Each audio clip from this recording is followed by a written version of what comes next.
Then, of course, another important dhikr to say after Salah is Ayatul Kursi. Allahu la ilaha illa huwa al-hayyul qayyum, la ta'khudhuhu sinatun wa la nawm. Because this ayah is the greatest ayah of the Qur'an. And it's the greatest ayah because it glorifies, it mentions, it talks about the greatest one, Allah Azza wa Jal. And the entire ayah is telling us about the greatness of Allah. How? That first of all, He is Allah. That there is no God worthy of worship but Allah. He is so great. He is so perfect that He is ever living. He is a sustainer of all. He is so great that He does not get sleepy, drowsy. Sleep, drowsiness does not overtake Him. He is so great that He owns everything in the heavens and in the earth.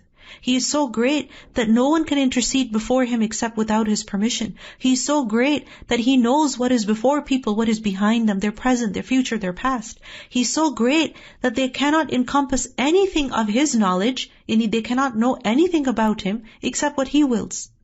He is so great that His Kursi, it encompasses the skies and the earth. Yani the skies and the earth are like a ring in a desert compared to His Kursi. This is how tiny we are. And He is so great that He does not get tired, taking care of the heavens and the earth. And He is so great. He is Al-Aliyyul Azim, the most high, the most great. And we learn in a hadith that the person who recites Ayatul Kursi after every obligatory prayer, then the only thing preventing him from entry into paradise is death. Meaning, when he dies, he will go into paradise.